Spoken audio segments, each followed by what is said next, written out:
Today, to celebrate the near release of Pikmin 4, I wanted to give a little rant about the Pikmin types. Specifically, by making a tier list of the Pikmin types in the first 3 games that are out right now. Now, before we dive in, I want to clarify that what makes a Pikmin type good is whether you want to take them with you, not how much the game forces you to use them.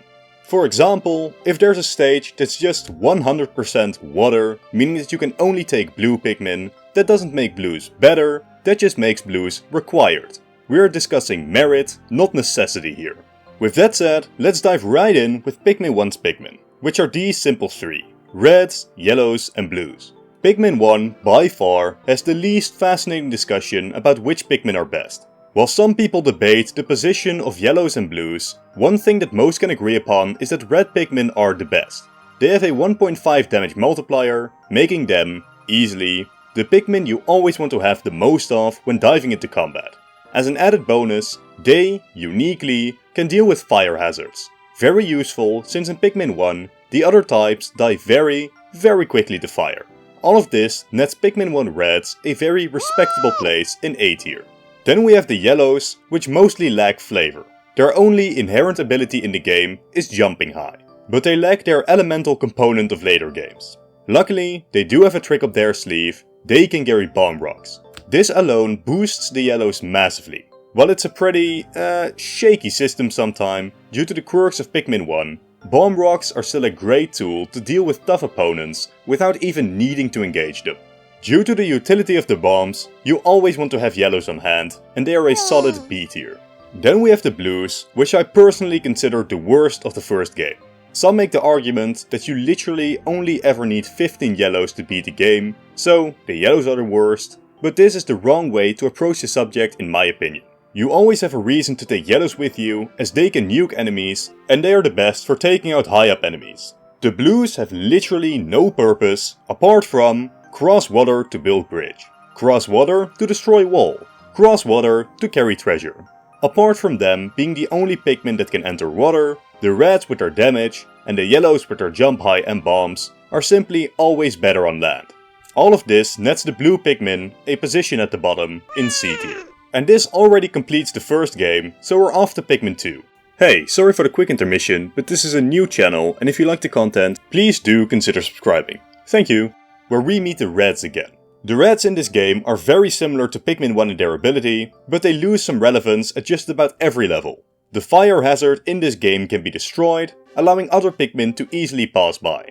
Perhaps even more importantly, other Pikmin can relatively easily destroy these hazards themselves. In terms of combat, reds are still excellent fighters, but as we'll soon see, the purples absolutely steal their spotlight in this regard. For all of these reasons, the reds get reduced to a weak B tier. Then we have the whites, which are a newly introduced Pikmin type. They're great, having the most unique abilities of any Pikmin. They are faster, they deal out poison when eaten, they can dig out underground treasures, and they are great for speedrunning, as due to their speed, they will always be the best Pikmin to carry things with. Their poison is very potent, with only 7 Pikmin being enough to defeat the formerly great Emperor Bulblax. Digging out treasures and destroying poison gates are obviously required to collect all treasures as well. Their speed and utility net them a solid A tier. Then we have the yellow Pikmin again, which have become much more important in the second game. While they have lost their amazing bombing powers, they can now deal with electricity.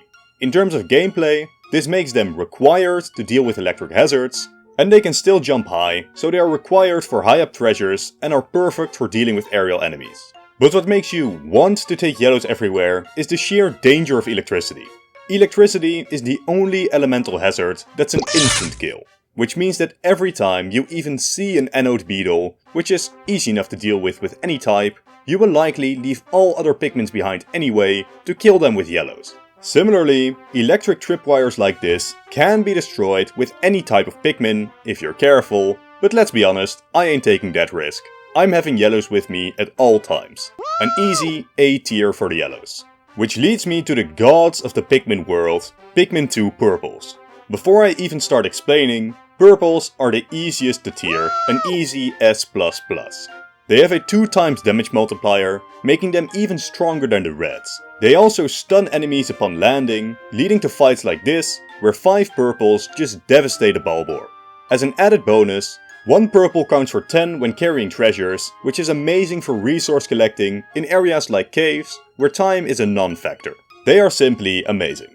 But then, sadly, we have our blue boys again. While there is now a water enemy, yay, that's about all that's changed for our aquatic friends. They are, purposefully, the final Pikmin found in every game, as their entire purpose is to serve as a key, opening up the final couple of areas locked off by water. There is still no reason to ever use blues apart from cross water, build bridge, cross water, destroy gate, cross water, destroy weird thingy, remove water, get literally any other Pikmin. With blue Pikmin, again, being very little more than a required type for water areas, they get another C. Then we have the secret final Pikmin of Pikmin 2, the Bulbmins. They are a hybrid of Pikmin and the most common enemy, Bulborbs. They are amazing. Their only drawback is that you can only get a couple of them in caves, and they can't ever leave the cave either. But their abilities are quite literally most of the abilities of the other Pikmin. Fire, electricity, water, poison, this one Pikmin handles them all, making them the perfect type for the caves, as they can fill in any gap left by accidental deaths. As an added bonus, since you can't take them out of caves, it's so satisfying to use them on candy pop butts to get other types which you can take out of caves. With all of these abilities, the Bulborbs are the perfect jack of all trades and an easy S tier. Which takes us to the final game, for now, Pikmin 3. The reds go first as always. They are still the good old reds we know and love. They are slightly more important in Pikmin 3 again, since the purples are gone from the main campaign, so the purples can no longer dominate every fight they are in, making the reds a solid combat choice. Still, the reds do have competition in the combat game from the rock Pikmin, so they are not the only solid fighter. All in all, the red Pikmin achieve a solid B tier in the third game. Which leads us to the rock Pikmin. The rock Pikmin are very, very good. They cannot be crushed and are immune to a plethora of enemy attacks. Together with the reds, they are the definitive combat Pikmin. Due to the power of charging, I personally prefer the reds to the rock in terms of combats, but still, the rock Pikmin achieve an easy A tier, even just for how strong they are against the final boss. But then we reach the yellows and, oh my, what did they do to you? Their bomb power is no longer unique, and the electricity hazard is nerfed into the ground. Rather than dying from electricity, Pikmin just kinda lay there like dumbasses. True, insta-kill was a bit harsh, but this seems like an overcorrection. Besides, apart from a couple of gates and a single enemy easily charged by other types, there is little point for the yellows in this game. Even the skies, previously their domain, has been overtaken by winged Pikmin. So, all in all, the yellow Pikmin are much more underwhelming than ever before, and they get a C tier. Which leads us to the winged Pikmin, which are amazing. They are pretty weak in land combat, with a 0.5 damage multiplier, but they easily make up for this with their ability, Flight. This makes them the definitive Pikmin for aerial combat, but more importantly, for resource collection. No other Pikmin can just ignore so much of the terrain, flying over any hazard that may stand in their way. Where purples invalidated combat in Pikmin 2, winged Pikmin invalidate many puzzles in Pikmin 3. The winged achieves themselves an easy S tier, being the best Pikmin of the third game. But sadly, the inclusion of winged Pikmin only further invalidated the blues.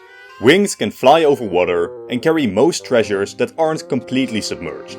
Even more so in previous games, there is practically no reason to use blues. You only ever need blues for enemies and treasures which are 100% submerged by water, and that's about it. The blues have reached the dreaded D tier in the third game. To conclude the list, nerfed versions of whites and purples are in the game too, in the challenge mode. Let's add them to the list for completion's sake. The whites first, they are still excellent for resource collection, which is a major factor in these challenges.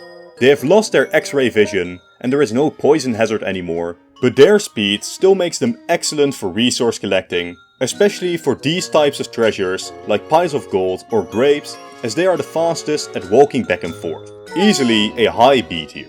Then, perhaps a very controversial statement, I don't hate the purples in Pikmin 3. Compared to their previous iteration, they are an embarrassment. 2 times damage became 1.5 and their stun is now gone, making them unable to dominate fights like they did in Pikmin 2. Still, for the game mode where they are in, which again, focuses on resource collection, they are still very useful for their 10 times carrying capacity. I love throwing single purple Pikmin on heavier treasures while I continue onwards with the rest of my squad, giving me much more room to multitask with the other types. For their excellence at resource collecting, they still get a solid B tier from me. To conclude, if we turn the tiers into numbers, we can do some averages. Across the 3 games, Pikmin 1 and 3 have an average of exactly 3, which is very interesting. Pikmin 2 has a significantly higher number with an average of 3.83, showing that their Pikmin are significantly more powerful. When averaging the Pikmin types across the games, Winged and Bulbmin achieve a perfect 5, since their only appearance net them an S tier. Then we have the Purple and Rock Pikmin, who achieve an average of 4. The Whites are next with an average of 3.5. Unsurprisingly, the 3 basic types are at the bottom of the chart. Reds have a score of 3.33, Yellow has a 3, and the Blues, tragically, only have an average score of 1.66. Yikes. But that's it for my tier list. Pikmin 4 is soon to release, and I may make a follow-up including those types too, if you'd be interested in that. Let me know if you agree with my list, but at the end of the day, who am I but a ranting Dutchman?